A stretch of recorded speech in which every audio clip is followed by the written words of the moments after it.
नमस्कार मैत्रिणींनो, कशा आहात? आय होप तुम्ही सर्व स्वस्त आणि मस्त असाल.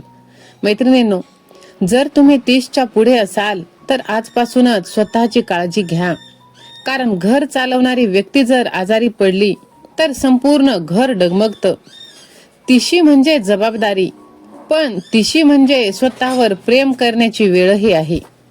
हा व्हिडिओ तुम्हाला नक्कीच आवडणार आहे, त्यामुळे हा व्हिडिओ तुम्ही शेवटपर्यंत पहा. प्रत्येक स्त्रीने तिशीनंतर स्वतःसाठी जगायला सुरू केलं पाहिजे. तर त्यासाठी आपण काय काय करायला हवं तेच मी तुम्हाला सांगणार आहे. चॅनलवरती नवीन असाल तर व्हिडिओला लाईक करून चॅनलला सबस्क्राईब करा. मैत्रिणींनो, वयाच्या तिशीनंतर शरीर हळूच संकेत द्यायला लागतं. होय, पण आपणच ते दुर्लक्ष करतो. आपले केस गळायला लागतात, थकवा कायम जाणवतो, चिडचिड वाढते आणि आपण म्हणतो काही नाही, हे चालायचंच. पण खरंच का? म्हणूनच आजचा हा व्हिडिओ तुम्ही शेवटपर्यंत पहा. कारण तिशीनंतर जर या गोष्टी केल्या नाहीत तर पुढची 10 वर्ष तुम्हाला त्रासच होणार आहे. 10 वर्ष काय, पुढे आयुष्यभर त्याचा त्रास होणार. होय मैत्रिणींनो, तिशी म्हणजे म्हातारपण नाही, पण ही वेळ आहे स्वतःसाठी जागं होण्याची. तिशीनंतर मेटाबॉलिझम कमी होतो. पूर्वीसारखं काहीही खाल्लं तरी चालत नाही. यासाठी सकाळी उठल्यावर कोमट पाणी, चालणं किंवा 20 मिनिटे वॉक हे खूप महत्वाचं आहे. जंक फूड कमी करणं, साखर मीठ कंट्रोल करणं. आपण घरासाठी सगळ्यांसाठी सगळं करतो, मग स्वतःसाठी 30 मिनिटं का बरं देता येणार नाही? कारण ह्या तिशीनंतर आपल्या जबाबदाऱ्या वाढतात. घरं, मुलं, नोकरी, संसार, ओव्हर थिंकिंग आपण कमी करायला हवं. दररोज 10 मिनिटे का होईना शांत बसा, डोळे बंद करा. मोबाईल पासून थोडं दूर राहा. मन थकलं की शरीर आपोआप आजारी पडतं, हे कायम लक्षात ठेवा. ही खूप महत्वाची गोष्ट आहे. कारण तुम्ही कितीही जरी सगळ्यांसाठी केलं ना, तरी कोणीच म्हणणार नाही की हो बाई, तू आमच्यासाठी केलंस. त्यासाठी तुम्ही स्वतःची सेव्हिंग सुरू करा. छोटासा इन्शुरन्स, फालतू खर्च बंद. कारण आज जर तुम्ही 100 रुपये वाचवले तर उद्या 1000ची तुम्हाला ताकद मिळणार आहे. तिशी नंतरच आपल्याला खरे लोक समजायला लागतात. टॉक्सिक लोकांपासून अंतर ठेवा. आपल्या कुटुंबाला स्वतःला वेळ द्या. स्वतःचा सन्मान करा. कारण 99.99% महिला अशा असतात, सगळ्यांना खुश ठेवताना स्वतःला हरवून जातात. स्वतःला हरवू नका. स्वतःची ओळख निर्माण करा. स्वतःला विचारायला हवं की मी खुश आहे का? मी जे करते ते मनापासून करते का? नवीन काहीही शिका. आपले छंद जोपासा. स्वतःवर प्रेम करा. आपलं आयुष्य संपत नाही. खरं तर इथूनच आयुष्य समजायला लागतं. आरोग्य गेलं की पैसा काहीच कामाचा नसतो मैत्रिणींनो, हे कायम लक्षात ठेवा. सगळ्यांची काळजी घेताना स्वतःला कधीही विसरू नका. तिशी म्हणजे सुरुवात आहे, शेवट नाही. आज बदल केला तर उद्या शरीर धन्यवाद नक्कीच देणार आहे. जर तुम्ही तिशीच्या पुढे असाल तर आजपासूनच स्वतःची काळजी घ्या. कारण घर चालवणारी व्यक्ती जर आजारी पडली तर संपूर्ण घर हे डगमगतं. होय मैत्रिणींनो, आपण म्हणतो अजून वेळ आहे, अजून वेळ आहे, पण आपलं शरीर सांगत असतं, अरे आता तरी ऐक. आज मी तुम्हाला अशाच गोष्टी सांगत आहे ज्या तिशीनंतर केल्या नाहीत तर 40 नंतर आपल्याला पश्चाताप होत असतो. होय मैत्रिणींनो, तिशीनंतर आपल्या शरीरातील हार्मोन्स हे बदलायला सुरुवात होते. काही जणींना तर अवघ्या 28व्या किंवा 30व्या वर्षीच अनियमित पाळी सुरू होते. वजन अचानक वाढतं. आपले मूड हे स्विंग्स होतात. आपली त्वचा ही निस्तेज होते. आणि हे सगळं नॉर्मल आहे बरं का. पण दुर्लक्ष करणं नॉर्मल नाही. त्यासाठी दर 6 महिन्यात नाही, पण दर वर्षी 1 वर्षानंतर का होईना स्वतः चेकअप करून घ्या डॉक्टरकडे जाऊन. आपल्या वाढदिवसाच्या दिवशी हा दिवस खूप महत्वाचा. या दिवशी आपण स्वतःसाठी एक गिफ्ट द्यायचं, ते म्हणजे आपला हेल्थ चेकअप. त्यामध्ये आता समाजात किंवा असं आपण बाहेर पाहिलं तर सर्वायकल कॅन्सर, ब्रेस्ट कॅन्सर ह्याचा खूप प्रमाण वाढलेलं आहे. तर मॅमोग्राफी वगैरे ह्या ज्या काही गोष्टी आहेत ह्या आपण केल्याच पाहिजेत. जसं HPV ही लस पण आता आलेली आहे. बऱ्याच जणींना ह्याविषयी माहिती नाही. योग्य वेळी योग्य निर्णय जर घेतला तर नक्कीच आपण ते आपल्यासाठी फायद्याचं ठरत असतं. आपल्या शरीरात 30 नंतर कॅल्शियम कमी होऊ लागतं आणि त्यातून आपली डिलिव्हरी येतं, आजार असतं, बाळंतपण असतं, फॅमिली प्लॅनिंगचं ऑपरेशन असतं आणि आपण करत असलेली दगदग, स्वतःच्या शरीराकडे, आहाराकडे केलेलं दुर्लक्ष, ह्यातून बऱ्याच प्रमाणात आपल्या शरीरातील कॅल्शियम हे कमी झालेलं असतं. त्यामुळे बोन हेल्थ सांभाळणं हे खूप महत्वाचं आहे. त्यासाठीच दररोज दूध, दही, तीळ आणि जर तुम्ही अंडी वगैरे खात असाल तर तेही, जेवढे पांढरे पदार्थ आहेत ते आपल्या आहारात दररोज तुम्ही घ्या. सूर्यप्रकाश रोजचं न चुकता 10 मिनिट का होईना घ्या. हलकासा व्यायाम करा. आज गुडघे वाचवले नाहीत तर 50ला त्रास होणारच, हे नक्कीच. आणि हे होणारच, त्यासाठी आजपासूनच तुम्ही सुरुवात करा. मैत्रिणींनो, सध्या सोशल मीडिया म्हणजे खूप काही झालं. सकाळी उठलं की मोबाईल, रात्री झोप येत नाही म्हणून मोबाईल. म्हणून स्क्रीन टाइम थोडंसं कमी करा. रात्री 12-1 पर्यंत मोबाईल पाहणं, का तर दिवसा वेळ मिळत नाही, हे चुकीचं. यामुळे काय होतं तर डोळे बिघडतात, डोळे कमजोर होतात, मेंदू थकतो. झोप हे औषध आहे, तिची चोरी करू नका. मैत्रिणींनो, स्वतःसाठी वेळ काढा. आठवड्यातून 1 दिवस फक्त आणि फक्त स्वतःसाठी. होय, पार्लरला जाऊन 1000-2000 रुपये खर्च नाही केले तरी चालेल, पण घरात फेस पॅक तुम्ही लावा. स्वतःसाठी तुम्ही मेनिक्युअर, पेडिक्युअर करा, काहीही करा स्वतःसाठी. आवडीचं पुस्तक वाचा किंवा एकटीने फिरायला जा, तिथल्या तिथे. स्वतःसोबत वेळ घालवणं स्वार्थ नाही, ती गरज आहे.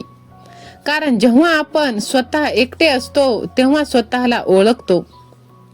होय, आपल्या शरीराने दिलेले सिग्नल तुम्ही ओळखा. 30 नंतर शरीरातील हार्मोन्स बदलामुळे आपले केस जास्त गळतात, थकवा जास्त येतो, सततची पाठदुखी, कंबरदुखी, हे तुम्ही दुर्लक्ष करू नका. शरीर आधी कुजबुजतं, नंतर ओरडतं. म्हणूनच तुम्ही त्याचे संकेत हे ओळखून घ्या. 30 पर्यंत आपण शरीराचा वापर करत असतो. 30 नंतर शरीर आपल्याला वापरायला लागतं. होय मैत्रिणींनो, आपण सगळ्यांसाठी जगतो, पण आपल्यासाठी कोण जगतं? आई म्हणून, बायको म्हणून, सून म्हणून, पण स्वतःसाठी केव्हा? जर तुम्ही 30च्या पुढे असाल तर आजच एक निर्णय घ्या. स्वतःला दुर्लक्षित करायचं नाही. कारण तुम्ही मजबूत असाल तरच तुमचं घर मजबूत राहणार आहे, हे लक्षात ठेवा. 30 म्हणजे हे वय नाही, ती एक चेतावणी आहे आणि एक नवीन सुरुवातही. 30 नंतर जर तुम्ही हे केलं तर नंतर तुम्हाला पश्चाताप होणार नाही. 30च्या पुढे आहात तर हा व्हिडिओ तुम्ही शेवटपर्यंत बघायलाच हवं. 30 नंतर शरीर देत असतं संकेत, ते तुम्ही ओळखायलाच हवं. त्यामुळे रोज 30 मिनिटे स्वतःसाठी वेळ द्या. मोबाईल नाही, काम नाही, फक्त तुम्ही आणि तुमचं मन. स्वतःच्या आरोग्याला प्राधान्य द्या. डॉक्टर चेकअप, व्यायाम, पुरेशी झोप ही महत्वाची आहे. आणि सर्वात महत्वाचं जर काय असेल तर ते आहे नाही म्हणणं. होय, तुम्ही नाही म्हणायला सुद्धा शिकलं पाहिजे. कारण ह्या जगात सगळ्यांना खुश ठेवणं शक्य नाही. आणि नाही म्हणणं सुद्धा उद्धटपणेचं नाही, ती स्वतःची मर्यादा आहे. तुम्ही सगळ्यांना जर खुश ठेवायच्या नादात पडलात तर तुम्ही स्वतः कधीच खुश राहणार नाहीत. होय, तुमचे छंद जोपासा. जे काही तुम्हाला आवडतं ते तुम्ही करा. गाणं, वाचणं, नाचणं, स्वयंपाक करणं, शिवणकाम किंवा YouTube वरती व्हिडिओ बनवून तुमचे छंद जोपासणं हे सुद्धा. कारण स्वतःचे छंद जोपासणं हे स्वतःच करावं लागतं आणि स्वतःचा सन्मान करणं हे सुद्धा स्वतःच करावं लागतं. लोकांकडून आदर मिळवण्याच्या नादात तुम्ही पडू नका. लोकांकडून अपेक्षा ठेवणं तुम्ही बंद करा.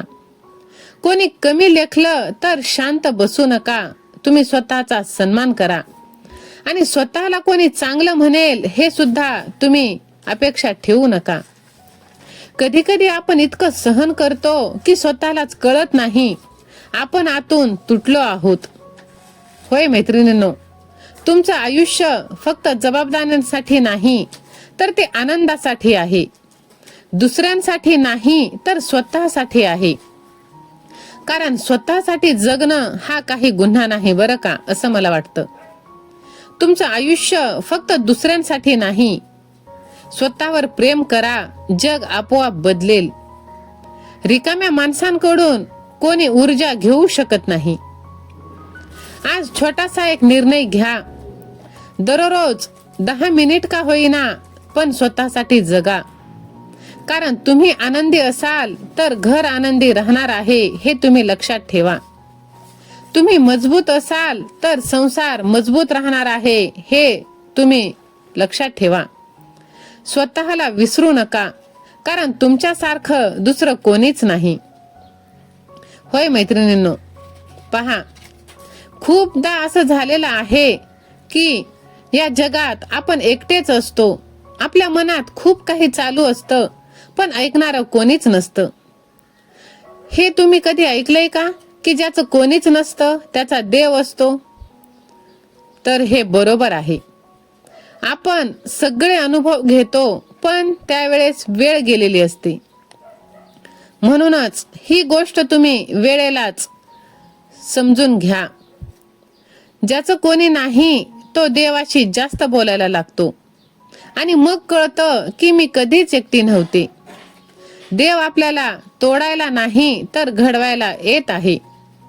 तर मैत्रिणींनो, पहा, एवढे दिवस मी फक्त मुलं, घर, संसार हेच करत राहिले आणि स्वतःसाठी वेळ दिलाच नाही, स्वतःसाठी काही केलंच नाही. तर डोक्यावरचे केस छोटे का असेना, कुरुळे का असेना, पण ते सगळे डोक्यावर कमी आणि पिशवीत जास्त जाऊ लागले. कपाटावर ठेवलेली पिशवी जेव्हा काढली तर माझी मुलगी म्हणते की आई, पिशवीत एवढे केस का काढून ठेवलेस? आता तिच्या नाजूक आणि निरागस मनाला हे कोण सांगणार की हे काढून ठेवलेले केस नाहीयेत. तर बाजारातून मी 2 किलो आवळे घेऊन आले आणि आता आवळ्याचा सीजन संपत आला आहे तरी भेटले कसे बसे. 2 किलो आवळे आणले आणि चला म्हटलं आवळा कॅन्डी बनवूया. ह्या सीझन मध्ये 3 किलोची मी आवळा कॅन्डी आणि 1 किलोचा मी आवळा मुरंबा बनवलेला.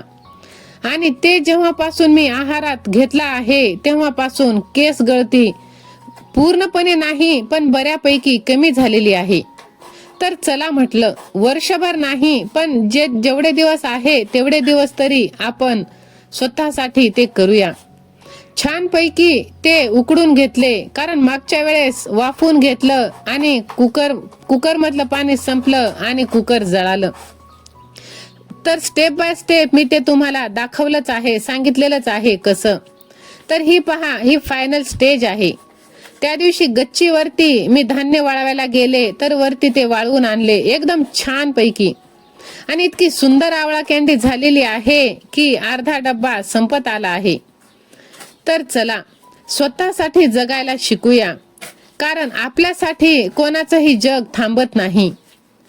हे समजायला मला वेळ गेला असला तरी आता शहाणपण आलं आहे. मी जी चूक केली ती तुम्ही चूक करू नका. व्हिडिओ आवडल्यास लाईक करा, चॅनलला सबस्क्राईब करा आणि हा व्हिडिओ तुम्ही शेअर करा.